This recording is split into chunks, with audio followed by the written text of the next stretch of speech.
ನಮಸ್ಕಾರ. ಮುಖ್ಯಾಂಶಗಳು. ಸಾಗರ ವಲಯ ಭದ್ರತೆಗೆ ಪಂಚಸೂತ್ರ ಪ್ರತಿಪಾದನೆ. ಸುನಾಮಿ, ಚಂಡಮಾರುತ, ಪ್ರಾಕೃತಿಕ ವಿಕೋಪಗಳಲ್ಲಿ ಪ್ರಾದೇಶಿಕ ಸಹಕಾರ ಅಗತ್ಯ. ಪ್ರಧಾನಿ ನರೇಂದ್ರ ಮೋದಿ. ಪ್ರತಿ ಗ್ರಾಮದಲ್ಲೂ ಮಕ್ಕಳ ಆರೋಗ್ಯ ತಪಾಸಣಾ ಶಿಬಿರ ನಡೆಸಲು ಕ್ರಮ. ಕೋವಿಡ್ 3ನೇ ಅಲೆ ಎದುರಿಸಲು ಸಕಲ ಸಿದ್ಧತೆ. ಮುಖ್ಯಮಂತ್ರಿ ಬಸವರಾಜ ಬೊಮ್ಮಾಯಿ. ಕಿಸಾನ್ ಸಮ್ಮಾನ್ ನಿಧಿ ಯೋಜನೆಯಡಿ ರಾಜ್ಯಕ್ಕೆ 1,023 ಕೋಟಿ ರೂಪಾಯಿ ಪಾವತಿ.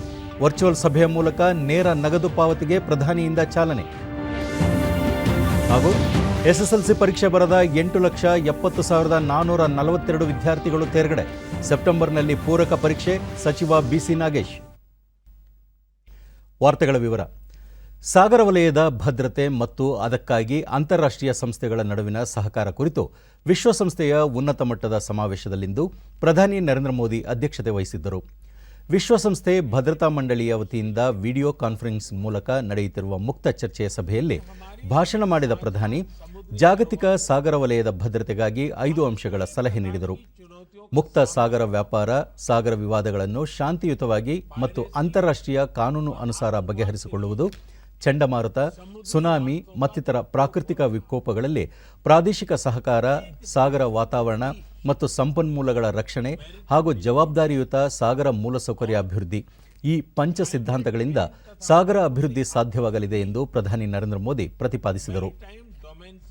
ಸಾಗರ ಮಾಲಿನ್ಯ ಕಡಿಮೆ ಮಾಡಲು ಹಾಗೂ ದೋಣಿ ಮತ್ತು ಹಡಗುಗಳ ಮಿತಿ ಮೀರಿದ ಓಡಾಟ ತಡೆಯಲು ಕ್ರಮ ಅಗತ್ಯ ಎಂದ ಪ್ರಧಾನಿ, ಆಳ ಸಾಗರ ಅಧ್ಯಯನಕ್ಕಾಗಿ ಭಾರತ ಸರ್ಕಾರ ಇತ್ತೀಚೆಗೆ ಡೀಪ್ ಓಷನ್ ಮಿಷನ್ ಯೋಜನೆ ಆರಂಭಿಸಿರುವುದಾಗಿ ಪ್ರಧಾನಿ ತಿಳಿಸಿದರು.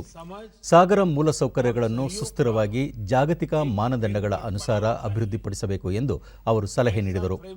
ಮುಕ್ತ ಸಾಗರ ವ್ಯಾಪಾರ ಮತ್ತು ಸಾಗರ ಸುರಕ್ಷತೆಯಲ್ಲಿ ಭಾರತ ಪ್ರಾಚೀನ ಪರಂಪರೆ ಹೊಂದಿದ್ದು, ಸಿಂಧೂ ನಾಗರಿಕತೆಯ ಲೋಥಲ್ನಲ್ಲಿ ಸಾಗರ ವ್ಯಾಪಾರದ ಕುರುಹುಗಳು ದೊರೆತಿವೆ. ಬುದ್ಧನ ಶಾಂತಿ ಸಂದೇಶಗಳನ್ನು ಸಹ ಸಾಗರಯಾನದ ಮೂಲಕ ವಿವಿಧ ದೇಶಗಳಲ್ಲಿ ಪ್ರಚುರಪಡಿಸಲಾಗಿತ್ತು ಎಂದು ಪ್ರಧಾನಿ ತಿಳಿಸಿದರು. ವಿಶ್ವಸಂಸ್ಥೆ ಭದ್ರತಾ ಮಂಡಳಿಯ ಸದಸ್ಯರಾಗಿರುವ ಹಲವು ದೇಶಗಳ ಮುಖ್ಯಸ್ಥರು, ಮುಖ್ಯ ಭಾಷಣಕಾರರು ಮುಕ್ತ ಚರ್ಚೆಯಲ್ಲಿ ಭಾಗವಹಿಸಿದ್ದು, ಸಾಗರ ವಲಯದಲ್ಲಿ ನಡೆಯುವ ಅಪರಾಧ ಚಟುವಟಿಕೆಗಳು, ಅಭದ್ರತೆಯನ್ನು ಕಡಿಮೆ ಮಾಡಿ ಸುರಕ್ಷತೆಯನ್ನು ಹೆಚ್ಚಿಸುವ ನಿಟ್ಟಿನಲ್ಲಿ ಅಂತಾರಾಷ್ಟ್ರೀಯ ಸಹಕಾರದ ಬಗ್ಗೆ ಸಮಾಲೋಚನೆ ನಡೆಯುತ್ತಿದೆ. स्ट्रक्चर देने के लिए मैं आपके समक्ष 5 मूलभूत सिद्धांत रखना चाहूंगा. पहला सिद्धांत, हमें मैरीटाइम ट्रेड में बैरियर्स हटाने चाहिए. हम सभी की समृद्धि मैरीटाइम ट्रेड के सक्रिय फ्लो पर निर्भर है. इसमें आई अड़चनें पूरी वैश्विक अर्थव्यवस्था के लिए चुनौती हो सकती है. फ्री मैरीटाइम ट्रेड भारत की सभ्यता के साथ अनादि काल से जुड़ा हुआ है. हजारों वर्ष पहले सिंधु घाटी सभ्यता का लोथल बंदरगाह समुद्री व्यापार से जुड़ा हुआ था. ಮುಖ್ಯಮಂತ್ರಿ ಬಸವರಾಜ ಬೊಮ್ಮಾಯಿ ಅವರು ಇಂದು ಮೈಸೂರು ಜಿಲ್ಲೆಯ ಪ್ರವಾಸ ಕೈಗೊಂಡಿದ್ದು, ಮೈಸೂರು ಜಿಲ್ಲಾ ಪಂಚಾಯಿತಿ ಕಚೇರಿ ಸಭಾಂಗಣದಲ್ಲಿ ಸಚಿವರು ಹಾಗೂ ಹಿರಿಯ ಅಧಿಕಾರಿಗಳೊಂದಿಗೆ ಸಭೆ ನಡೆಸಿ ಕೋವಿಡ್ ಸ್ಥಿತಿಗತಿಗಳ ಕುರಿತು ಸಮಾಲೋಚಿಸಿದರು. ಸಚಿವರಾದ ಎಸ್ ಟಿ ಸೋಮಶೇಖರ್, ಡಾ ಕೆ ಸುಧಾಕರ್, ಬೈರತಿ ಬಸವರಾಜ್, ನಾರಾಯಣಗೌಡ ಸೇರಿದಂತೆ ಸ್ಥಳೀಯ ಪ್ರತಿನಿಧಿಗಳು, ಅಧಿಕಾರಿಗಳು ಭಾಗವಹಿಸಿದ್ದರು. ನಂತರ ಪತ್ರಿಕಾಗೋಷ್ಠಿಯಲ್ಲಿ ಅವರು ಕೋವಿಡ್ನ 3ನೇ ಅಲೆಯನ್ನು ನಿಯಂತ್ರಿಸಲು ಎಲ್ಲಾ ರೀತಿಯ ಕ್ರಮ ಕೈಗೊಳ್ಳಲಾಗಿದೆ. ಗಡಿ ಭಾಗದ ಜಿಲ್ಲಾಧಿಕಾರಿಗಳೊಂದಿಗೆ ವಿಡಿಯೋ ಕಾನ್ಫರೆನ್ಸ್ನಲ್ಲಿ ಸಮಾಲೋಚನೆ ನಡೆಸಲಾಗಿದ್ದು, ಚೆಕ್ಪೋಸ್ಟ್ನಲ್ಲಿ ಕೆಲಸ ಮಾಡುವ ಆರೋಗ್ಯ ಸಿಬ್ಬಂದಿಗೆ 3 ಪಾಳಿಯಂತೆ ಕರ್ತವ್ಯ ನಿಗದಿ ಮಾಡಬೇಕು. ಎಲ್ಲರಿಗೂ ಲಸಿಕೆ ಹಾಕಬೇಕು. ನೆರೆ ರಾಜ್ಯಗಳಿಂದ ಬರುವ ಪ್ರಯಾಣಿಕರನ್ನು ಕಡ್ಡಾಯವಾಗಿ ಪರೀಕ್ಷೆಗೆ ಒಳಪಡಿಸಬೇಕು. ಗಡಿ ಭಾಗದ 10 ಕಿಲೋಮೀಟರ್ ಒಳಗಿನ ಗ್ರಾಮಗಳಿಗೆ ಆದ್ಯತೆ ಮೇರೆಗೆ ಲಸಿಕೆ ನೀಡಬೇಕು ಎಂದು ಸೂಚಿಸಲಾಗಿದೆ. ರಾಜ್ಯದಲ್ಲಿ ಪ್ರಸ್ತುತ 63 ಲಕ್ಷ ಕೋವಿಡ್ ಲಸಿಕೆ ಲಭ್ಯವಿದ್ದು, ಈ ತಿಂಗಳಿನಿಂದ 1 ಕೋಟಿ ಲಸಿಕೆ ಪೂರೈಸುವುದಾಗಿ ಕೇಂದ್ರ ಸರ್ಕಾರ ಭರವಸೆ ನೀಡಿದೆ. ಮುಂದಿನ ತಿಂಗಳಿನಿಂದ 1.5 ಕೋಟಿ ಲಸಿಕೆ ದೊರೆಯುವ ನಿರೀಕ್ಷೆ ಇದ್ದು ಪ್ರತಿದಿನ 5 ಲಕ್ಷ ಮಂದಿಗೆ ಲಸಿಕೆ ನೀಡಲು ಸಾಧ್ಯವಾಗುತ್ತದೆ ಎಂದರು. ಮಕ್ಕಳ ಆರೋಗ್ಯದ ಮೇಲೆ ನಿಗಾ ವಹಿಸುವ ಸಲುವಾಗಿ ಪ್ರತಿ ಗ್ರಾಮದಲ್ಲೂ ಆರೋಗ್ಯ ತಪಾಸಣಾ ಶಿಬಿರ ನಡೆಸಬೇಕು. ಮಕ್ಕಳ ಆರೋಗ್ಯ ಸ್ಥಿತಿ ಮತ್ತು ರೋಗ ನಿರೋಧಕ ಸಾಮರ್ಥ್ಯವನ್ನು ಪರೀಕ್ಷಿಸಬೇಕು.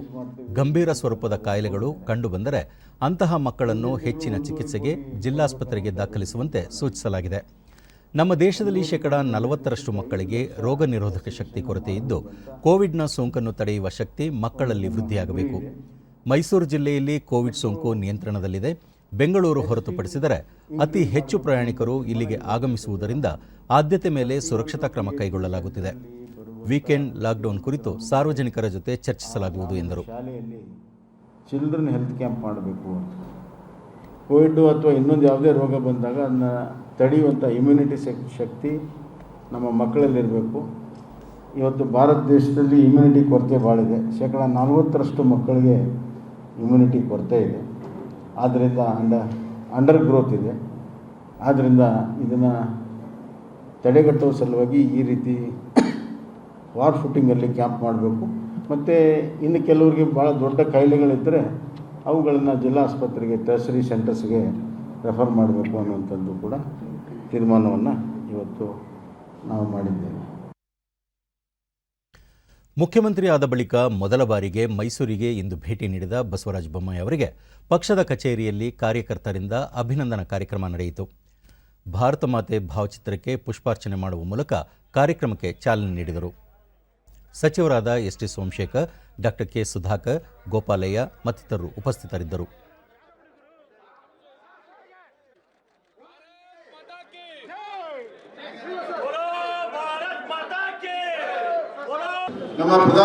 ನಂತರ ಬಸವರಾಜ ಬೊಮ್ಮಾಯಿ, ರಾಜ್ಯದಲ್ಲಿ ಬಿಜೆಪಿ ಸರ್ಕಾರ ಅಧಿಕಾರಕ್ಕೆ ಬಂದ 2 ವರ್ಷಗಳ ಅವಧಿಯಲ್ಲಿ ಕೋವಿಡ್ ತಡೆಗೆ ಹಲವಾರು ಕ್ರಮಗಳನ್ನು ಕೈಗೊಂಡಿದೆ. 24,000 ಹೊಸ ಬೆಡ್ಗಳನ್ನು ಕೇವಲ 10 ತಿಂಗಳಲ್ಲಿ ವ್ಯವಸ್ಥೆ ಮಾಡಿದ್ದು, 6,000 ಐಸಿಯುಗಳನ್ನು ಸ್ಥಾಪಿಸಿ ಅಗತ್ಯ ಆರೋಗ್ಯ ಸೇವೆ ನೀಡಲಾಗಿದೆ. 2,000 ವೈದ್ಯರನ್ನು ನೇಮಿಸಲಾಗಿದ್ದು ಆಯುಷ್ ವೈದ್ಯರ ಸೇವೆಯನ್ನು ಪಡೆಯಲಾಗಿದೆ ಎಂದರು. ಪ್ರಧಾನಿ ನರೇಂದ್ರ ಮೋದಿಯವರ ಮಾರ್ಗದರ್ಶನದಲ್ಲಿ ಭಾರತ ಇಂದು ವಿಶ್ವಮಾನ್ಯ ದೇಶವಾಗಿದ್ದು ಎಲ್ಲ ಕ್ಷೇತ್ರಗಳಲ್ಲೂ ಮುನ್ನಡೆಯುತ್ತಿದೆ. ಕೊರೋನಾ ಮಹಾಕಂಟಕ ಎದುರಾದರೂ ಆರ್ಥಿಕ ಚಟುವಟಿಕೆಗಳು ಮತ್ತೆ ಪುನಶ್ಚೇತನಗೊಳ್ಳುತ್ತಿವೆ ಎಂದು ತಿಳಿಸಿದರು. ರೈತರಿಗಾಗಿ, ಆರೋಗ್ಯಕ್ಕಾಗಿ, ಗ್ರಾಮೀಣ ಅಭಿವೃದ್ಧಿಗಾಗಿ, ಶಹರಗಳ ಅಭಿವೃದ್ಧಿಗಾಗಿ, ಶಹರಗಳಿಗೆ ಸ್ಮಾರ್ಟ್ ಸಿಟಿ ಮಾಡಿದರೆ, ಗ್ರಾಮೀಣ ಅಭಿವೃದ್ಧಿಗೆ ರೈತ ಸನ್ಮಾನ ಯೋಜನೆಯನ್ನು ಮಾಡಿದ್ದಾರೆ. ಇವತ್ತು 12ವರೆಗೆ ಈ ವರ್ಷದ ಮೊದಲನೇ ಕಂತಿನ ಹಣವನ್ನು ಅವ್ರ ಕೈಯಿಂದಲೇ ರೈತರಿಗೆ ಸುಮಾರು 18 ಕೋಟಿ ರೈತರಿಗೆ ಬಿಡುಗಡೆ ಇವತ್ತು ಆಗ್ತಾ ಇದೆ. ಸನ್ಮಾನ್ಯ ನರೇಂದ್ರ ಮೋದಿಜಿಯವರ ಕೈಯಿಂದ ಅನ್ನುವಂಥದ್ದು ಅತ್ಯಂತ ಹರ್ಷದಿಂದ ಹೇಳಕ್ಕೆ ಇಷ್ಟಪಡ್ತೇನೆ. ಪ್ರಧಾನಿ ನರೇಂದ್ರ ಮೋದಿಯವರು ಪ್ರಧಾನಮಂತ್ರಿ ಕಿಸಾನ್ ಸಮ್ಮಾನ್ ನಿಧಿ ಯೋಜನೆಯಡಿ ಇಂದು 9ನೇ ಕಂತಿನ ಆರ್ಥಿಕ ನೆರವನ್ನು ಬಿಡುಗಡೆ ಮಾಡಿದರು. ಈ ಯೋಜನೆಯಡಿ ಇಂದು 9.75 ಕೋಟಿಗಿಂತಲೂ ಅಧಿಕ ಫಲಾನುಭವಿ ರೈತ ಕುಟುಂಬಗಳಿಗೆ 19,509 ಕೋಟಿ ರೂಪಾಯಿ ಹಣ ವರ್ಗಾವಣೆ ಮಾಡಲಾಗಿದೆ. ಅರ್ಹ ಫಲಾನುಭವಿ ರೈತ ಕುಟುಂಬಗಳಿಗೆ ವರ್ಷಕ್ಕೆ 6,000 ರೂಪಾಯಿಗಳ ಆರ್ಥಿಕ ನೆರವು ಒದಗಿಸಲಾಗುತ್ತದೆ. ತಲಾ 2,000 ರೂಪಾಯಿಯಂತೆ 4 ತಿಂಗಳಿಗೊಮ್ಮೆ 3 ಸಮಾನ ಮಾಸಿಕ ಕಂತುಗಳಲ್ಲಿ ಇದನ್ನು ಪಾವತಿಸಲಾಗುತ್ತಿದೆ. ನಿಧಿಯನ್ನು ನೇರವಾಗಿ ಫಲಾನುಭವಿಗಳ ಬ್ಯಾಂಕ್ ಖಾತೆಗಳಿಗೆ ವರ್ಗಾಯಿಸಲಾಗುತ್ತಿದ್ದು, ಇಲ್ಲಿಯವರೆಗೆ 1.38 ಲಕ್ಷ ಕೋಟಿ ರೂಪಾಯಿಗೂ ಹೆಚ್ಚು ಹಣವನ್ನು ರೈತ ಕುಟುಂಬಗಳಿಗೆ ವರ್ಗಾಯಿಸಲಾಗಿದೆ. ಕಾರ್ಯಕ್ರಮದಲ್ಲಿ ಪ್ರಧಾನಿಯವರು ವಿವಿಧ ರಾಜ್ಯಗಳ ರೈತ ಫಲಾನುಭವಿಗಳೊಂದಿಗೆ ಸಂವಾದ ನಡೆಸಿದರು. ನಂತರ ಮಾತನಾಡಿ, ಬಡ ಮತ್ತು ಮಧ್ಯಮ ವರ್ಗದ ಜನರಿಗೆ ಕಡಿಮೆ ದರದಲ್ಲಿ ಗುಣಮಟ್ಟದ ಖಾದ್ಯ ತೈಲ ಒದಗಿಸಲು ಹಲವು ಕ್ರಮ ಕೈಗೊಳ್ಳಲಾಗಿದೆ ಎಂದರು. ಆಹಾರ ಧಾನ್ಯ ಉತ್ಪಾದನೆಯಲ್ಲಿ ದೇಶ ಸ್ವಾವಲಂಬಿಯಾಗಿದ್ದು, ಬೇಳೆಕಾಳು ಮತ್ತು ಖಾದ್ಯ ತೈಲ ಉತ್ಪಾದನೆಯಲ್ಲೂ ಸ್ವಾವಲಂಬಿಯಾಗುವತ್ತ ಮುನ್ನಡೆದಿದೆ. ಬೇಳೆಕಾಳು ಉತ್ಪಾದನೆ ಪ್ರಮಾಣ ಹಿಂದಿನ ವರ್ಷಗಳಿಗಿಂತ ಈ ಬಾರಿ 50% ಹೆಚ್ಚಾಗಿದೆ. ಕೃಷಿ ಉತ್ಪನ್ನಗಳ ರಫ್ತು ಪ್ರಮಾಣ ದಾಖಲೆ ಏರಿಕೆ ಕಂಡಿದ್ದು, ಈ ವಲಯದಲ್ಲಿ ಜಾಗತಿಕವಾಗಿ ಭಾರತ ಅಗ್ರ 10 ರಾಷ್ಟ್ರಗಳ ಪಟ್ಟಿಯಲ್ಲಿ ಸ್ಥಾನ ಪಡೆದಿದೆ ಎಂದು ಪ್ರಧಾನಿ ತಿಳಿಸಿದರು. ಖಾದ್ಯ ತೈಲ, ಅದರಲ್ಲೂ ತಾಳೆ ಎಣ್ಣೆ ಆಮದು ಪ್ರಮಾಣ ದೇಶದಲ್ಲಿ ಹೆಚ್ಚಾಗಿದ್ದು, ಸಾವಿರಾರು ಕೋಟಿ ರೂಪಾಯಿ ವಿದೇಶಿ ವಿನಿಮಯ ಬಳಕೆಯಾಗುತ್ತಿದೆ. ಇದನ್ನು ತಪ್ಪಿಸಲು ಹಾಗೂ ದೇಶದಲ್ಲೇ ತಾಳೆ ಎಣ್ಣೆ ಉತ್ಪಾದನೆಗೆ ಉತ್ತೇಜನ ನೀಡಲು ಕ್ರಮ ಕೈಗೊಳ್ಳಲಾಗಿದೆ. ಒಟ್ಟಾರೆ ಖಾದ್ಯ ತೈಲ ವಲಯದ ಅಭಿವೃದ್ಧಿಗೆ 11,000 ಕೋಟಿ ರೂಪಾಯಿ ನಿಗದಿಪಡಿಸಲಾಗಿದೆ. ಇದರಿಂದ ಆಹಾರ ಸಂಸ್ಕರಣಾ ವಲಯಕ್ಕೆ ಪುಷ್ಟಿ ದೊರೆಯಲಿದ್ದು, ಉದ್ಯೋಗಾವಕಾಶವೂ ಹೆಚ್ಚಲಿದೆ ಎಂದು ಅವರು ವಿವರಿಸಿದರು. जम्मू कश्मीर में केसर की खेती को बहुत प्रोत्साहन मिलने वाला है। भाइयों और बहनों, आप सभी से ये संवाद ऐसे समय में हो रहा है जब हम आजादी का अमृत महोत्सव मना रहे हैं। ಸಣ್ಣ ಹಿಡುವಳಿದಾರರಿಗೆ ಉತ್ತೇಜನ ಮತ್ತು ಹೊಸ ಬೆಳೆಗಳ ಪ್ರೋತ್ಸಾಹಕ್ಕೆ ಸರ್ಕಾರ ಬದ್ಧವಾಗಿದ್ದು, ಜೇನು ಕೃಷಿಗೆ ಹೆಚ್ಚಿನ ಆದ್ಯತೆ ನೀಡಲಾಗಿದೆ. ಕಳೆದ ವರ್ಷ 700 ಕೋಟಿ ರೂಪಾಯಿ ಮೌಲ್ಯದ ಜೇನು ರಫ್ತು ಮಾಡಲಾಗಿದ್ದು, ಇದರಿಂದ ರೈತರ ಆದಾಯ ಹೆಚ್ಚಿದಂತಾಗಿದೆ. ಇದಲ್ಲದೆ ಜಮ್ಮು ಕಾಶ್ಮೀರದ ಕೇಸರಿಯನ್ನು ದೇಶಾದ್ಯಂತ ಎಲ್ಲ ನಾಫೆಡ್ ಮಳಿಗೆಗಳಲ್ಲಿ ಮಾರಾಟಕ್ಕೆ ಅವಕಾಶ ನೀಡಲಾಗಿದ್ದು, ಇದರಿಂದ ಜಮ್ಮು ಕಾಶ್ಮೀರದ ಕೇಸರಿ ಬೆಳೆಗಾರರಿಗೆ ಅನುಕೂಲವಾಗಲಿದೆ ಎಂದು ಪ್ರಧಾನಿ ತಿಳಿಸಿದರು. ಪ್ರಸ್ತುತ ಸ್ವಾತಂತ್ರ್ಯ ಅಮೃತ ಮಹೋತ್ಸವ ವರ್ಷಾಚರಣೆ ಸಂದರ್ಭದಲ್ಲಿ ಹೊಸ ಗುರಿ ಮತ್ತು ಹೊಸ ಸಂಕಲ್ಪ ಅಗತ್ಯವಾಗಿದ್ದು, ಮುಂದಿನ 25 ವರ್ಷಗಳಲ್ಲಿ ದೇಶದ ಪರಿಸ್ಥಿತಿ ಕುರಿತು ಚಿಂತಿಸಿ ಅದಕ್ಕೆ ಅನುಗುಣವಾದ ಅಭಿವೃದ್ಧಿ ಕಾರ್ಯಗಳನ್ನು ಹಮ್ಮಿಕೊಳ್ಳಬೇಕಿದೆ ಎಂದು ಅವರು ತಿಳಿಸಿದರು. ಕೇಂದ್ರ ಕೃಷಿ ಮತ್ತು ರೈತ ಕಲ್ಯಾಣ ಸಚಿವ ನರೇಂದ್ರ ಸಿಂಗ್ ತೋಮರ್, ಕೃಷಿ ಖಾತೆ ರಾಜ್ಯ ಸಚಿವೆ ಶೋಭಾ ಕರಂದ್ಲಾಜೆ, ವಿವಿಧ ರಾಜ್ಯಗಳ ಮುಖ್ಯಮಂತ್ರಿಗಳು, ಅಧಿಕಾರಿಗಳು, ರೈತ ಪ್ರತಿನಿಧಿಗಳು ಮತ್ತಿತರರು ಭಾಗವಹಿಸಿದ್ದರು. इस मिशन के माध्यम से खाने के तेल से जुड़े इकोसिस्टम पर 11,000 करोड़ रुपए से अधिक का निवेश किया जाएगा। सरकार ये सुनिश्चित करेगी कि किसानों को उत्तम बीज से लेकर टेक्नोलॉजी, उसकी हर सुविधा मिले। इस मिशन के तहत ऑयल पाम की खेती को प्रोत्साहन देने के साथ ही हमारी जो अन्य पारंपरिक तिलहन फसलें हैं, उसकी खेती को भी विस्तार दिया जाएगा। साथियों, आज भारत कृषि निर्यात के मामले में पहली बार दुनिया के टॉप 10 देशों में पहुंचा है, पहले 10 देशों में पहुंचा है।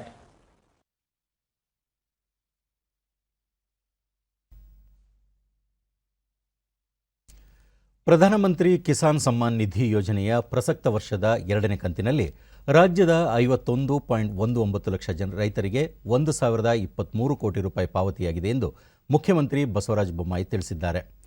ಮೈಸೂರಿನಿಂದಲೇ ಇಂದು ಪ್ರಧಾನಿ ನರೇಂದ್ರ ಮೋದಿಯವರ ವರ್ಚುವಲ್ ಕಾರ್ಯಕ್ರಮದಲ್ಲಿ ಭಾಗವಹಿಸಿದ ಬಳಿಕ ಸುದ್ದಿಗಾರರೊಂದಿಗೆ ಅವರು ರಾಜ್ಯದ ರೈತರಿಗೆ ಯೋಜನೆಯಿಂದಾದ ಲಾಭಗಳ ಮಾಹಿತಿ ನೀಡಿದರು. ಪ್ರಸಕ್ತ ವರ್ಷದಲ್ಲಿ 55,06,000 ರೈತರು ಮೊದಲ ಕಂತಿನ ಹಣ ಪಡೆದಿದ್ದಾರೆ. 2ನೇ ಕಂತಿನ ಹಣ ಕೂಡ ಇಂದು ಪಾವತಿಯಾಗಿದೆ. 2019ರ ಮಾರ್ಚ್ನಿಂದ ಈವರೆಗೂ ರಾಜ್ಯಕ್ಕೆ ಕೇಂದ್ರ ಸರ್ಕಾರದ ಈ ಯೋಜನೆಯಿಂದ 6,940 ಕೋಟಿ ರೂಪಾಯಿ ಪಾವತಿಯಾಗಿದೆ. ಇದಕ್ಕೆ ಜೊತೆಯಾಗಿ ರಾಜ್ಯ ಸರ್ಕಾರ ವಾರ್ಷಿಕ 2 ಕಂತುಗಳಲ್ಲಿ 4,000 ರೂಪಾಯಿಯಂತೆ ಒಟ್ಟು 2,849 ಕೋಟಿ ರೂಪಾಯಿಗಳನ್ನು ಪಾವತಿ ಮಾಡಲಾಗಿದೆ ಎಂದು ತಿಳಿಸಿದರು. 1,023 ಕೋಟಿ ರೂಪಾಯಿ ಬಿಡುಗಡೆಯಾಗಿದೆ. 51 ಲಕ್ಷ ರೈತರಿಗೆ 1,023 ಕೋಟಿ ಬಿಡುಗಡೆಯಾಗಿದೆ. ಮೈಸೂರು ಜಿಲ್ಲೆಗೆ 2,19,000 ರೈತರಿಗೆ 43.86 ಕೋಟಿ ಬಿಡುಗಡೆಯಾಗಿದೆ. ಭಾರತ ಬಿಟ್ಟು ತೊಲಗಿ ಚಳವಳಿಯ 79ನೇ ವರ್ಷಾಚರಣೆಯ ಹಿನ್ನೆಲೆಯಲ್ಲಿ ಲೋಕಸಭೆಯಲ್ಲಿಂದು ಸ್ವಾತಂತ್ರ್ಯ ಹೋರಾಟದ ಹುತಾತ್ಮರಿಗೆ ಗೌರವ ನಮನ ಸಲ್ಲಿಸಲಾಯಿತು. ಸ್ಪೀಕರ್ ಓಂ ಬಿರ್ಲಾ 1942ರ ಆಗಸ್ಟ್ ತಿಂಗಳ ಇದೇ ದಿನಾಂಕದಂದು ಮಹಾತ್ಮ ಗಾಂಧಿಯವರು ಬ್ರಿಟಿಷರ ಆಡಳಿತದ ವಿರುದ್ಧ ಕ್ವಿಟ್ ಇಂಡಿಯಾ ಚಳವಳಿಗೆ ಕರೆ ನೀಡಿದ್ದು ಸ್ವಾತಂತ್ರ್ಯ ಇತಿಹಾಸದಲ್ಲಿ ಮಹತ್ವಪೂರ್ಣ ಘಟನೆ ಎಂದರು. ದೇಶ ಸ್ವಾತಂತ್ರ್ಯ ಪಡೆದ ಅಮೃತ ಮಹೋತ್ಸವ ಆಚರಿಸುತ್ತಿದ್ದು ಅಖಂಡತೆ, ಏಕತೆ ಮತ್ತು ಸುರಕ್ಷತೆಗೆ ಎಲ್ಲರೂ ಒಗ್ಗೂಡಿ ಕಾರ್ಯನಿರ್ವಹಿಸೋಣ ಎಂದು ಅವರು ಕರೆ ನೀಡಿದರು. ಇದೇ ಸಂದರ್ಭದಲ್ಲಿ ಹುತಾತ್ಮ ಸ್ವಾತಂತ್ರ್ಯ ಹೋರಾಟಗಾರರನ್ನು ಸ್ಮರಿಸಿ ಸದಸ್ಯರು ಕೆಲ ಕಾಲ ಮೌನಾಚರಣೆ ಮಾಡಿದರು. समस्त देशवासियों को एकजुट होने का आह्वान किया था। करो या मरो के नारे के साथ आरंभ हुआ यह आंदोलन धीरे धीरे जन आंदोलन बन गया। भारत छोड़ो आंदोलन हमारे स्वतंत्रता संग्राम के अब सभा स्वतंत्रता संग्राम के सभी शहीदों की पुण्य स्मृति में थोड़ी देर मौन खड़ी रहेगी।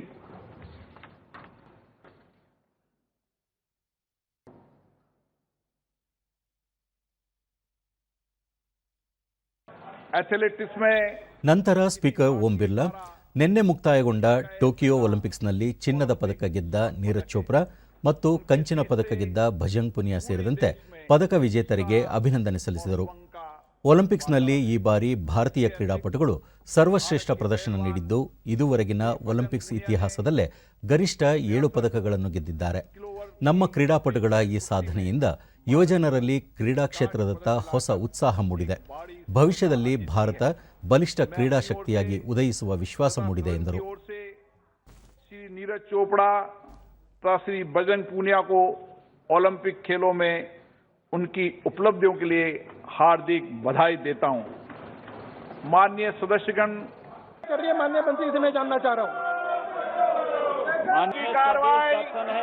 ಸಾಮಾನ್ಯ ವಿಮಾ ವ್ಯವಹಾರ ರಾಷ್ಟ್ರೀಕರಣ ತಿದ್ದುಪಡಿ ಮಸೂದೆ 2021 ಹಾಗೂ ಲಿಮಿಟೆಡ್ ಲಯಬಿಲಿಟಿ ಪಾರ್ಟ್ನರ್ಶಿಪ್ LLP ತಿದ್ದುಪಡಿ ಮಸೂದೆಗಳಿಗೆ ಸದನ ಇಂದು ಅಂಗೀಕಾರ ನೀಡಿತು. ಚರ್ಚೆಯ ವೇಳೆ ಕೇಂದ್ರ ಹಣಕಾಸು ಸಚಿವೆ ನಿರ್ಮಲಾ ಸೀತಾರಾಮನ್ ಸುಗಮ ಉದ್ಯಮ ವಾತಾವರಣ ನಿರ್ಮಾಣ ಹಿನ್ನೆಲೆಯಲ್ಲಿ LLP ತಿದ್ದುಪಡಿ ಮಸೂದೆ ಮಹತ್ವದ್ದು ಎಂದರು. ಇದೇ ವೇಳೆ ಸಂವಿಧಾನದ ಪರಿಶಿಷ್ಟ ಬುಡಕಟ್ಟು ತಿದ್ದುಪಡಿ ಮಸೂದೆಗೂ ಸದನ ಅಂಗೀಕಾರ ನೀಡಿತು. Also brought in conditions for them. The depositors were put to a lot of difficulty. It was under the leadership of Prime Minister Modi that we had raised the amount from 50,000 where it was to 1 lakh, so that the small depositors can benefit from the amount which is given to them as an insurance cover. So 1 lakh is the amount which we thought will help many small depositors. About 98% of all the cooperative bank deposit holders are small depositors. जो bill place किया ಕೇಂದ್ರ ಕಾನೂನು ಸಚಿವ ಕಿರಣ್ ರಿಜಿಜು ಸ್ವಾತಂತ್ರ್ಯ ಪೂರ್ವದಿಂದಲೂ ಅರುಣಾಚಲ ಪ್ರದೇಶ ಸೇರಿದಂತೆ ಹಲವು ರಾಜ್ಯಗಳ ಬುಡಕಟ್ಟು ಸಮುದಾಯಕ್ಕೆ ಸಾಂವಿಧಾನಿಕ ಮನ್ನಣೆ ಇರಲಿಲ್ಲ. ಆದರೆ ಈಗ ಪ್ರಧಾನಿ ನರೇಂದ್ರ ಮೋದಿ ನೇತೃತ್ವದ ಸರ್ಕಾರ ಆದಿವಾಸಿ ಸಮುದಾಯಗಳಿಗೆ ಹೊಸ ಗುರುತು ನೀಡಿದೆ. ಈ ಮಸೂದೆಯಿಂದ ಆದಿವಾಸಿ ಮತ್ತು ಬುಡಕಟ್ಟು ಸಮುದಾಯಗಳ ಸಮಗ್ರ ಅಭಿವೃದ್ಧಿಯಾಗುವ ವಿಶ್ವಾಸವಿದೆ ಎಂದರು. धन्यवाद देना चाहता हूं. अरुणाचल प्रदेश के लाखों आदिवासी भाइयों और बहनों की ओर से प्रधानमंत्री नरेंद्र मोदी जी को आभार प्रकट करना चाहता हूं. ಸದನದಲ್ಲಿ ಪ್ರತಿಪಕ್ಷಗಳಿಂದ ಗದ್ದಲ ಮತ್ತು ವಾಗ್ವಾದ ಮುಂದುವರೆದಿದ್ದರಿಂದ ಕಲಾಪವನ್ನು ಹಲವು ಬಾರಿ ಮುಂದೂಡಲಾಯಿತು. ಸಂಸದೀಯ ವ್ಯವಹಾರಗಳ ಸಚಿವ ಪ್ರಹ್ಲಾದ್ ಜೋಶಿ ಯಾವುದೇ ವಿಷಯ ಕುರಿತು ಸಂಪೂರ್ಣ ಚರ್ಚೆಗೆ ಸರ್ಕಾರ ಸಿದ್ಧವಿದೆ, ಶಾಂತಿಯುತವಾಗಿ ಕಲಾಪ ನಡೆಸಲು ಅನುವು ಮಾಡಿಕೊಡಬೇಕು ಎಂದು ಮನವಿ ಮಾಡಿದರು. ಆದರೂ ಪ್ರತಿಪಕ್ಷಗಳ ಸದಸ್ಯರು ಸದನದ ಬಾವಿಗೆ ತೆರಳಿ ಘೋಷಣೆ ಕೂಗತೊಡಗಿದಾಗ ಅಂತಿಮವಾಗಿ ಕಲಾಪವನ್ನು ನಾಳೆಗೆ ಮುಂದೂಡಲಾಯಿತು. कंस्ट्रक्टिव सॉल्यूशन देने दो. पूरा दिन के लिए हम चर्चा के लिए तैयार है. इसलिए जैसे अजीर बाबू हो. ಕ್ವಿಟ್ ಇಂಡಿಯಾ ಚಳವಳಿಯ 79ನೇ ವರ್ಷಾಚರಣೆ ಹಿನ್ನೆಲೆಯಲ್ಲಿ ರಾಜ್ಯಸಭೆಯಲ್ಲಿಂದು ಹುತಾತ್ಮ ಸ್ವಾತಂತ್ರ್ಯ ಯೋಧರ ಗೌರವಾರ್ಥ ಮೌನಾಚರಣೆ ಮಾಡಲಾಯಿತು. ಸಭಾಪತಿ ಎಂ ವೆಂಕಯ್ಯನಾಯ್ಡು ಬ್ರಿಟಿಷ್ ಆಡಳಿತದ ವಿರುದ್ಧ 1942ರ ಆಗಸ್ಟ್ 9ರಂದು ಮಹಾತ್ಮ ಗಾಂಧಿಯವರು ಮಾಡು ಇಲ್ಲವೇ ಮಡಿ ಹೋರಾಟಕ್ಕೆ ಕರೆ ನೀಡಿದ್ದನ್ನು ಉಲ್ಲೇಖಿಸಿದರು.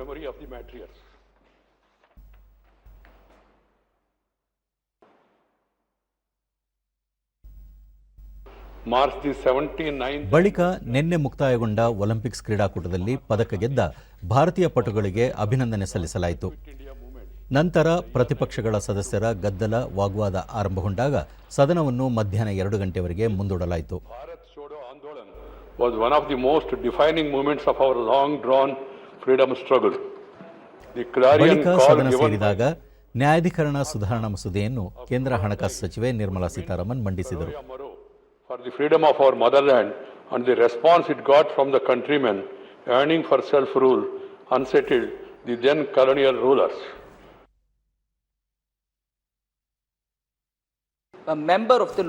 ಬಳಿಕ ಸದನ ಸೇರಿದಾಗ ನ್ಯಾಯಾಧಿಕರಣ ಸುಧಾರಣಾ ಮಸೂದೆಯನ್ನು ಕೇಂದ್ರ ಹಣಕಾಸು ಸಚಿವೆ ನಿರ್ಮಲಾ ಸೀತಾರಾಮನ್ ಮಂಡಿಸಿದರು.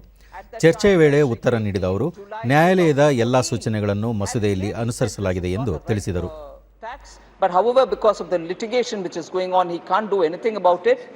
Shri Shashi Tharoor in 2014 July said, and I quote, "The budget did not spell out clear plans for rationalizing these subsidies," talking about a subsidy, recapitalizing of public sector banks, and did not repeal the retrospective tax amendment. आप भी वही कर रहे हैं। ಪ್ರತಿಪಕ್ಷದ ನಾಯಕ ಮಲ್ಲಿಕಾರ್ಜುನ್ ಖರ್ಗೆ ಸದನದಲ್ಲಿ ಮಂಡನೆಯಾಗುವ ಮಸೂದೆಗಳ ಕುರಿತು ಹಾಗೂ ಕಲಾಪ ವ್ಯವಹಾರಗಳ ಕುರಿತು ಸದಸ್ಯರಿಗೆ ಮುಂಚಿತವಾಗಿಯೇ ಮಾಹಿತಿ ನೀಡಬೇಕು ಎಂದರು. List of business. A list of business for the day shall be prepared by the Secretary General and copy thereof shall be made available for the use of every member. ಸಂಸದೀಯ ವ್ಯವಹಾರಗಳ ಸಚಿವ ಪ್ರಹ್ಲಾದ್ ಜೋಶಿ ನಿಯಮಾನುಸಾರ ಕಲಾಪ ವ್ಯವಹಾರಗಳನ್ನು ಮುಂಚಿತವಾಗಿಯೇ ನೀಡಲಾಗುತ್ತಿದೆ ಎಂದು ಉತ್ತರಿಸಿದರು. सर्कुलेशन का मतलब है पढ़ के आना चाहिए और दूसरी बात है वो पढ़ के आके चर्चा करते हैं तो हम तैयार है, चर्चा भी नहीं करते हैं, वो क्या है? सरकार ये चाहते है कि चर्चा होने दो, चर्चा करने के भी तैयार नहीं है. हमने सर्कुलेशन पहले ही किया है, ये बिल तो पूरा सर्कुलेशन हुआ है. ये circulation 235 rule 235 sir unfortunately honourable कुछ अपोजिशन के ಇದೇ ವೇಳೆ ಪ್ರತಿಪಕ್ಷಗಳ ಕೆಲವು ಸದಸ್ಯರ ಗದ್ದಲ ವಾಗ್ವಾದ ಮುಂದುವರೆದಾಗ ಸದನದ ಉಪನಾಯಕ ಮುಖ್ತಾರ್ ಅಬ್ಬಾಸ್ ನಖ್ವಿ ಸುಗಮ ಕಲಾಪಕ್ಕೆ ಅನುವು ಮಾಡಿಕೊಡುವಂತೆ ಹಾಗೂ ಶಾಂತಿಯುತವಾಗಿ ಚರ್ಚೆ ನಡೆಸುವಂತೆ ಕೋರಿದರು. अपनी बात करना नहीं चाहते, दूसरों को बात करने से रोकने का काम हो रहा है. न सुनना चाहते हैं, न सुनाना चाहते हैं, केवल हंगामा मचाना चाहते हैं, प्ले कार्ड दिखाते हैं और प्ले कार्ड से रोकना चाहते हैं. जगनमोहन रेड्डी जी ने हमें पत्र लिख के भी उस विषय ಲದಾಖ್ನಲ್ಲಿ ಕೇಂದ್ರೀಯ ವಿಶ್ವವಿದ್ಯಾಲಯ ಸ್ಥಾಪಿಸುವ ಸಂಬಂಧ ಕೇಂದ್ರೀಯ ವಿಶ್ವವಿದ್ಯಾಲಯ ತಿದ್ದುಪಡಿ ಮಸೂದೆ 2021ಕ್ಕೆ ರಾಜ್ಯಸಭೆ ಅಂಗೀಕಾರ ನೀಡಿತು. ಈ ಕುರಿತ ಚರ್ಚೆಯ ವೇಳೆ ಉತ್ತರ ನೀಡಿದ ಶಿಕ್ಷಣ ಸಚಿವ ಧರ್ಮೇಂದ್ರ ಪ್ರಧಾನ್, ಲದಾಖ್ನ ಸಾವಿರಾರು ವಿದ್ಯಾರ್ಥಿಗಳು ಪ್ರತಿ ವರ್ಷ ಉನ್ನತ ಶಿಕ್ಷಣಕ್ಕಾಗಿ ದೇಶದ ಇತರ ಭಾಗಗಳಿಗೆ ತೆರಳುತ್ತಿದ್ದು, ನೂತನ ವಿಶ್ವವಿದ್ಯಾಲಯ ಸ್ಥಾಪನೆಯಿಂದ ಆ ಭಾಗದ ವಿದ್ಯಾರ್ಥಿಗಳಿಗೆ ನೆರವಾಗಲಿದೆ ಎಂದರು. ನಂತರ ಕಲಾಪವನ್ನು ನಾಳೆಗೆ ಮುಂದೂಡಲಾಯಿತು. जमीन तो आखिर राज्य सरकार को ही देना है, जो आप राज्य सरकार जो हमको मुफ्त में, लेकिन प्रभाकर जी ಪೆಗಾಸಸ್ ವಿವಾದಕ್ಕೆ ಸಂಬಂಧಿಸಿದಂತೆ ಕೇಂದ್ರ ಸರ್ಕಾರ ರಾಜ್ಯಸಭೆಗೆ ಪ್ರತಿಕ್ರಿಯೆ ನೀಡಿದ್ದು, ಇಸ್ರೇಲ್ ಮೂಲದ ಎನ್ಎಸ್ಒ ಗ್ರೂಪ್ನೊಂದಿಗೆ ಯಾವುದೇ ವ್ಯವಹಾರ ನಡೆಸಿಲ್ಲ ಎಂದು ತಿಳಿಸಿದೆ. ರಕ್ಷಣಾ ಖಾತೆ ರಾಜ್ಯ ಸಚಿವ ಅಜಯ್ ಭಟ್ ರಾಜ್ಯಸಭೆಗೆ ನೀಡಿರುವ ಲಿಖಿತ ಉತ್ತರದಲ್ಲಿ ಈ ಮಾಹಿತಿ ನೀಡಿದ್ದಾರೆ.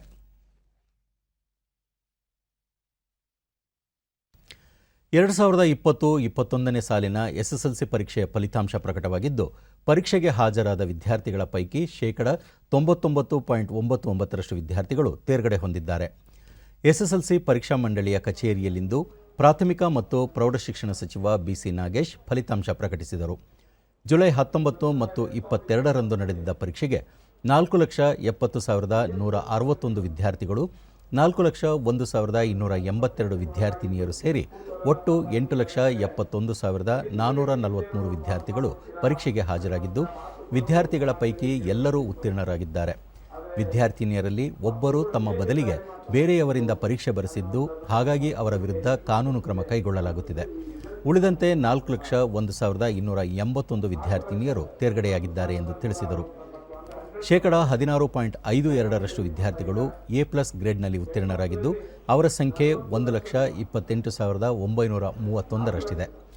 ಎ ಗ್ರೇಡ್ನಲ್ಲಿ 2,50,317 ಮಂದಿ ಪಾಸಾಗಿದ್ದು, 32%ರಷ್ಟಿದೆ. ಬಿ ಗ್ರೇಡ್ನಲ್ಲಿ 2,87,684 ಮಂದಿ ಉತ್ತೀರ್ಣರಾಗಿದ್ದು, 36.86ರಷ್ಟಿದೆ. ಸಿ ಗ್ರೇಡ್ನಲ್ಲಿ 1,13,610 ವಿದ್ಯಾರ್ಥಿಗಳು ತೇರ್ಗಡೆಯಾಗಿದ್ದು, 14.55% ಫಲಿತಾಂಶವಿದೆ. 35ರಿಂದ 59% ಅಂಕ ಪಡೆದ ಸಿ ಗ್ರೇಡ್ನ ವಿದ್ಯಾರ್ಥಿಗಳ ಪೈಕಿ 9% ಮಂದಿಗೆ ಮಾತ್ರ 28 ಗ್ರೇಸ್ ಮಾರ್ಕ್ಸ್ ನೀಡಿ ಉತ್ತೀರ್ಣಗೊಳಿಸಲಾಗಿದೆ ಎಂದು ಸಚಿವರು ತಿಳಿಸಿದ್ದಾರೆ. ಬಹಳಷ್ಟು ಮಂದಿ ಪರೀಕ್ಷಾ ಕ್ರಮದ ಬಗ್ಗೆ ಆಕ್ಷೇಪ ವ್ಯಕ್ತಪಡಿಸಿದ್ದರು. ಗ್ರೇಸ್ ಮಾರ್ಕ್ಸ್ ನೀಡುವುದರಿಂದ ಪ್ರತಿಭಾವಂತ ವಿದ್ಯಾರ್ಥಿಗಳಿಗೆ ಅನ್ಯಾಯವಾಗಲಿದೆ ಎಂಬ ಮಾತುಗಳು ಕೇಳಿಬಂದಿದ್ದವು. ಆದರೆ ನಮ್ಮ ವಿದ್ಯಾರ್ಥಿಗಳು ಆ ಎಲ್ಲ ಆಕ್ಷೇಪಗಳಿಗೆ ಉತ್ತರ ನೀಡಿದ್ದಾರೆ. ಸ್ವಂತ ಪರಿಶ್ರಮದಿಂದ ಓದಿ ಉತ್ತೀರ್ಣರಾಗಿದ್ದಾರೆ. 157 ವಿದ್ಯಾರ್ಥಿಗಳು 100% ಅಂಕ ಪಡೆದಿದ್ದು, 289 ವಿದ್ಯಾರ್ಥಿಗಳು 623, ಇಬ್ಬರು ವಿದ್ಯಾರ್ಥಿಗಳು 622, 449 ವಿದ್ಯಾರ್ಥಿಗಳು 621 ಅಂಕಗಳನ್ನು, 28 ವಿದ್ಯಾರ್ಥಿಗಳು 620 ಅಂಕಗಳನ್ನು ಪಡೆದಿದ್ದಾರೆ. ಪರೀಕ್ಷೆ ಬರೆಯದೇ ಇರುವ 5,063 ವಿದ್ಯಾರ್ಥಿಗಳು ಹಾಗೂ ಫಲಿತಾಂಶವನ್ನು ತಿರಸ್ಕರಿಸುವ ವಿದ್ಯಾರ್ಥಿಗಳಿಗಾಗಿ ಸೆಪ್ಟೆಂಬರ್ನಲ್ಲಿ ಪೂರಕ ಪರೀಕ್ಷೆ ನಡೆಸಲಾಗುವುದು ಎಂದು ಹೇಳಿದರು. ವಿದ್ಯಾರ್ಥಿಗಳು https://sslc.karnataka.gov.in ಜಾಲತಾಣದಲ್ಲಿ ಫಲಿತಾಂಶ ಪಡೆಯಬಹುದಾಗಿದೆ. ಕ್ವಿಟ್ ಇಂಡಿಯಾ ಚಳವಳಿಯ 79ನೇ ವರ್ಷಾಚರಣೆ ಅಂಗವಾಗಿ ದೆಹಲಿಯಲ್ಲಿ ರಾಷ್ಟ್ರಪತಿಯವರಿಂದ ಸನ್ಮಾನಕ್ಕೆ ಆಯ್ಕೆಯಾಗಿರುವ ಬೆಳಗಾವಿ ಜಿಲ್ಲೆಯ ಇಬ್ಬರು ಯೋಧರನ್ನು ಜಿಲ್ಲಾಡಳಿತದಿಂದ ಗೌರವಿಸಲಾಯಿತು. ಗೋಕಾಕ್ ತಾಲೂಕು ಅಕ್ಕೆತಂಗೇರಹಾರ ಗ್ರಾಮದ ಅಣ್ಣಪ್ಪ ಶಿವರಾಯಪ್ಪ ಕರೆಲಿಂಗಣ್ಣನವರ್ ಹಾಗೂ ಸವದತ್ತಿ ತಾಲೂಕಿನ ಧಡೇರಕೊಪ್ಪ ಗ್ರಾಮದ ಶಿವಪ್ಪ ಅಣ್ಣಿಗೇರಿ ಈ ಯೋಧರಿಗೆ ಕೇಂದ್ರ ಸರ್ಕಾರದಿಂದ ಕಳುಹಿಸಲಾದ ಖಾದಿ ಬಟ್ಟೆಯ ಹಾರ ಹಾಕಿ ಶಾಲು ಹೊದಿಸಿ ಫಲಪುಷ್ಪ ನೀಡಿ ಜಿಲ್ಲಾಧಿಕಾರಿ ಎಂಜಿ ಹಿರೇಮಠ್ ಗೌರವಿಸಿದರು.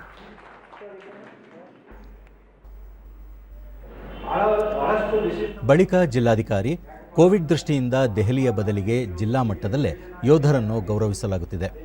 ಸ್ವಾತಂತ್ರ್ಯ ಸಂಗ್ರಾಮದಲ್ಲಿ ಬೆಳಗಾವಿ ಜಿಲ್ಲೆಯ ಕೊಡುಗೆ ಅಪಾರವಾಗಿದ್ದು, ಬ್ರಿಟಿಷರ ವಿರುದ್ಧ ಕಿತ್ತೂರು ರಾಣಿ ಚೆನ್ನಮ್ಮ, ಸಂಗೊಳ್ಳಿ ರಾಯಣ್ಣರಂತಹ ಅನೇಕರು ಹೋರಾಟ ನಡೆಸಿದ್ದರು ಎಂದರು.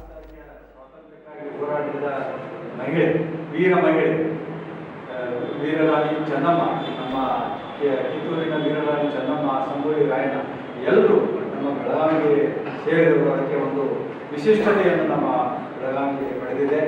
ಅದಕ್ಕೆ ಒಂದು ಸ್ವಾತಂತ್ರ್ಯ ಪಡೆಯೋದಕ್ಕೆ ಒಂದು ಕಿಚ್ಚು ಏನಿದೆ ಅದು ನಮ್ಮ ಬೆಳಗಾವಿಗೆ ಪಡೆದಿದೆ. ಕೊರೋನಾ ಸಂದರ್ಭದಲ್ಲಿ ಶಾಲೆಗೆ ಹೋಗದ ಮಕ್ಕಳಿಗೆ ಸೊನ್ನೆಯಿಂದ ಚಿತ್ರ ಬರೆಯುವ ಕಲೆಯನ್ನು ಉತ್ತರ ಕನ್ನಡ ಜಿಲ್ಲೆ ಶಿರ್ಸಿ ತಾಲೂಕಿನ ವ್ಯಂಗ್ಯ ಚಿತ್ರಕಾರ ಜಿಎಂ ಬೊಮ್ಮನಹಳ್ಳಿ ಅವರು ಕಲಿಸುತ್ತಿದ್ದಾರೆ. ಸೊನ್ನೆ ಸುತ್ತಿರಿ, ಚಿತ್ರ ಕಲಿಯಿರಿ ಎಂದು ಅನೇಕ ಮಕ್ಕಳಿಗೆ ಚಿತ್ರಕಲೆಯನ್ನು ಹೇಳಿಕೊಡುತ್ತಿದ್ದು, ಮಕ್ಕಳಿಂದ ನಾನಾ ರೀತಿಯ ಚಿತ್ರರೂಪಕಗಳು ಹೊರಹೊಮ್ಮುತ್ತಿವೆ. ಹೊಲ, ಗದ್ದೆ, ದನಕರು, ನಾಯಿ, ಅಳಿಲು ಹೀಗೆ ಅನೇಕ ಚಿತ್ರಗಳನ್ನು ಮಕ್ಕಳು ರಚಿಸಿದ್ದಾರೆ.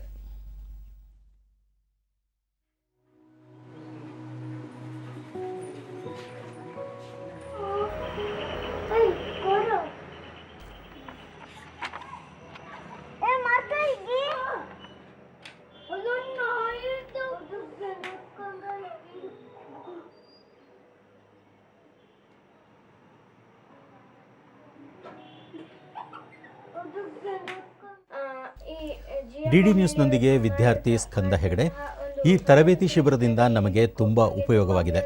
ಶಾಲೆಯ ಚಿತ್ರಕಲಾ ಸ್ಪರ್ಧೆಯಲ್ಲಿ ಭಾಗವಹಿಸಲು ಸಹಕಾರಿಯಾಗಿದೆ ಎಂದರು. ಮತ್ತೆ ಶಾಲೆಯಲ್ಲಿ ಅದಕ್ಕೆ ಸಂಬಂಧಪಟ್ಟಿದ್ದ ಏನಾದ್ರು ಡ್ರಾಯಿಂಗ್ ಏನಾದ್ರು ಕೊಟ್ಟರೆ ಪ್ರತಿಭಾ ಕಾರಂಜಿ ಎಲ್ಲ ನಾವು ಮುಂದೆ ಹೋಗೋಕ್ಕಾಗತ್ತೆ. ಮತ್ತೆ ಇದರೊಳಗೆ ದೇಸಿ ಚಿತ್ರ ಇರೋದ್ರಿಂದ ನಾವೇ ನೋಡ್ಕೊಂಡು ಬಣ್ಣ ತುಂಬೋದು. ಬೇರೆ ಬೇರೆ ನಮ್ಮಲ್ಲಿ ವ್ಯಂಗ್ಯ ಚಿತ್ರಕಾರ ಜಿಎಂ ಬೊಮ್ಮನಹಳ್ಳಿ, ವಿದೇಶಿ ಚಿತ್ರಗಳಿಗೆ ಹೆಚ್ಚು ಪ್ರಾಶಸ್ತ್ಯ ನೀಡದೆ ದೇಶೀಯ ಚಿತ್ರಗಳಿಗೆ ಪ್ರಾಧಾನ್ಯತೆ ನೀಡಲಾಗುತ್ತಿದೆ. ಮಕ್ಕಳು ಆಸಕ್ತಿಯಿಂದ ಚಿತ್ರಕಲೆಯನ್ನು ಕಲಿಯುತ್ತಿದ್ದಾರೆ ಎಂದು ಹೇಳಿದರು. ಪಕ್ಷಿಗಳನ್ನು ಮಾಡ್ಬೋದು, ಪ್ರಾಣಿಗಳನ್ನು ಮಾಡ್ಬೋದು, ಮನುಷ್ಯರ ಚಿತ್ರಗಳನ್ನು ಮಾಡ್ಬೋದು, ಎಲ್ಲ ರೀತಿಯ ಚಿತ್ರಗಳನ್ನು ಕೇವಲ ಸೊನ್ನೆಯಿಂದ. ಯಾಕಂದರೆ ಮಕ್ಕಳ ಸೊನ್ನೆಯನ್ನು ಈಸಿಯಾಗಿ ಮಾಡ್ತಾರೆ. ಯಾವ ಮಕ್ಕಳು ಸೊನ್ನೆಯನ್ನು ಈಸಿಯಾಗಿ ಬರೀತಾರೋ ಅವರು ಚಿತ್ರ ಕೂಡ ಮಾಡಲಿಕ್ಕೆ ಸಾಧ್ಯ ಇದೆ. ಅಂದರೆ ಸಾರ್ವಜನಿಕ ಶಿಕ್ಷಣ ಇಲಾಖೆಯ ಉಪನಿರ್ದೇಶಕ ದಿವಾಕರ್ ಶೆಟ್ಟಿ, ಕೊರೋನಾ ಕಾರಣದಿಂದ ಮಕ್ಕಳು ಮನೆಯಲ್ಲಿಯೇ ಇರುವ ಸಮಯದಲ್ಲಿ ಅವರನ್ನು ಸದಾ ಚಟುವಟಿಕೆಯಲ್ಲಿ ಇಡುವ ಉದ್ದೇಶದಿಂದ ಈ ಶಿಬಿರವನ್ನು ಆಯೋಜಿಸಲಾಗಿದೆ ಎಂದರು. ಪ್ರಕೃತಿಯನ್ನು ಹೇಗೆ ರಚಿಸಬಹುದು ಅಂತ ಹೇಳುವ ಬಗ್ಗೆ ಸ್ಪಷ್ಟವಾದಂಥ ನಿರ್ದೇಶನ ಇರುವುದರಿಂದ ಮಕ್ಕಳು ಮೂಲ ಸಂಸ್ಕೃತಿಯನ್ನು. ಇನ್ನು ಹವಾವರ್ತಮಾನ. ರಾಜ್ಯದ ದಕ್ಷಿಣ ಒಳನಾಡಿನಲ್ಲಿ ನೈಋತ್ಯ ಮುಂಗಾರು ಸಾಮಾನ್ಯ, ಕರಾವಳಿ ಮತ್ತು ಉತ್ತರ ಒಳನಾಡಿನಲ್ಲಿ ದುರ್ಬಲ, ಕರಾವಳಿಯ ಬಹುತೇಕ ಕಡೆ, ದಕ್ಷಿಣ ಒಳನಾಡಿನ ಅಲ್ಲಲ್ಲಿ ಮಳೆ. ಕಟ್ಕೋಲ್ 4, ಕೆರೂರು, ಭಾಗಮಂಡಲ, ಸಾಲಿಗ್ರಾಮ, ಬೆಂಗಳೂರು ಜ್ಞಾನಭಾರತಿ, ಕೊಟ್ಟಿಗೆಹಾರ, ಹೊಸದುರ್ಗದಲ್ಲಿ ತಲಾ 3, ಕೊಲ್ಲೂರು, ಕೋಲಾರ, ಚನ್ನಗಿರಿಯಲ್ಲಿ ತಲಾ 2 ಸೆಂಟಿಮೀಟರ್ ಮಳೆಯಾಗಿದೆ. ಮುನ್ಸೂಚನೆಯಂತೆ 24 ಗಂಟೆಗಳಲ್ಲಿ ಕರಾವಳಿಯ ಬಹುತೇಕ ಕಡೆ, ದಕ್ಷಿಣ ಒಳನಾಡು ಹಾಗೂ ಉತ್ತರ ಒಳನಾಡಿನ ಅಲ್ಲಲ್ಲಿ ಮಳೆಯಾಗುವ ಸಾಧ್ಯತೆ. ನೈಋತ್ಯ ಅರಬ್ಬಿ ಸಮುದ್ರದಲ್ಲಿ 40ರಿಂದ 50 ಕಿಲೋಮೀಟರ್ ವೇಗದಲ್ಲಿ ಗಾಳಿ ಬೀಸುವ ಸಂಭವ. ಬೆಂಗಳೂರು ಮತ್ತು ಸುತ್ತಮುತ್ತ ಸಾಮಾನ್ಯ ಮೋಡ ಕವಿದ ವಾತಾವರಣ, ಅಲ್ಲಲ್ಲಿ ಮಳೆಯಾಗುವ ಸಾಧ್ಯತೆ. ಗರಿಷ್ಠ 29, ಕನಿಷ್ಠ 20 ಡಿಗ್ರಿ ಸೆಲ್ಸಿಯಸ್ ತಾಪಮಾನ ದಾಖಲಾಗುವ ನಿರೀಕ್ಷೆ ಇದೆ. ಕೊನೆಯಲ್ಲಿ ಮತ್ತೊಮ್ಮೆ ಮುಖ್ಯಾಂಶಗಳು. ಸಾಗರ ವಲಯ ಭದ್ರತೆಗೆ ಪಂಚಸೂತ್ರ ಪ್ರತಿಪಾದನೆ. ಸುನಾಮಿ, ಚಂಡಮಾರುತ, ಪ್ರಾಕೃತಿಕ ವಿಕೋಪಗಳಲ್ಲಿ ಪ್ರಾದೇಶಿಕ ಸಹಕಾರ ಅಗತ್ಯ. ಪ್ರಧಾನಿ ನರೇಂದ್ರ ಮೋದಿ. ಪ್ರತಿ ಗ್ರಾಮದಲ್ಲೂ ಮಕ್ಕಳ ಆರೋಗ್ಯ ತಪಾಸಣಾ ಶಿಬಿರ ನಡೆಸಲು ಕ್ರಮ. ಕೋವಿಡ್ 3ನೇ ಅಲೆ ಎದುರಿಸಲು ಸಕಲ ಸಿದ್ಧತೆ. ಮುಖ್ಯಮಂತ್ರಿ ಬಸವರಾಜ ಬೊಮ್ಮಾಯಿ. ಕಿಸಾನ್ ಸಮ್ಮಾನ್ ನಿಧಿ ಯೋಜನೆಯಡಿ ರಾಜ್ಯಕ್ಕೆ 1,023 ಕೋಟಿ ರೂಪಾಯಿ ಪಾವತಿ. ವರ್ಚುವಲ್ ಸಭೆಯ ಮೂಲಕ ನೇರ ನಗದು ಪಾವತಿಗೆ ಪ್ರಧಾನಿಯಿಂದ ಚಾಲನೆ. ಹಾಗೂ ಎಸ್ಎಸ್ಎಲ್ಸಿ ಪರೀಕ್ಷೆ ಬರೆದ 8,70,442 ವಿದ್ಯಾರ್ಥಿಗಳು ತೇರ್ಗಡೆ.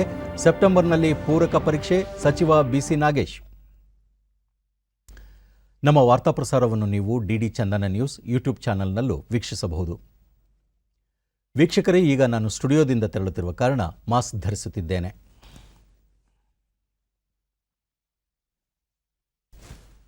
ನೀವು ಸಹ ಮನೆಯಿಂದ ಹೊರಹೋಗುವ ಮುನ್ನ ಸರಿಯಾದ ಕ್ರಮದಲ್ಲಿ ತಪ್ಪದೆ ಮಾಸ್ಕ್ ಧರಿಸಿ. ವ್ಯಕ್ತಿಗತ ಅಂತರ ಕಾಪಾಡಿಕೊಳ್ಳುವುದರೊಂದಿಗೆ ನೀವು ಸುರಕ್ಷಿತವಾಗಿರಿ, ನಿಮ್ಮವರನ್ನು ಸುರಕ್ಷಿತವಾಗಿರಿಸಿ. ನೈರ್ಮಲ್ಯಕ್ಕೆ ಆದ್ಯತೆ ನೀಡುವುದರ ಜೊತೆಗೆ ಸೋಂಕು ತಡೆಗೆ ಕೋವಿಡ್-19 ಲಸಿಕೆ ಪಡೆಯುವುದು ಅಗತ್ಯ. ಇಲ್ಲಿಗೆ ವಾರ್ತಾ ಪ್ರಸಾರ ಮುಕ್ತಾಯವಾಯಿತು. ನಮ್ಮ ಮುಂದಿನ ವಾರ್ತಾ ಪ್ರಸಾರ ರಾತ್ರಿ 9 ಗಂಟೆಗೆ. ನಮಸ್ಕಾರ.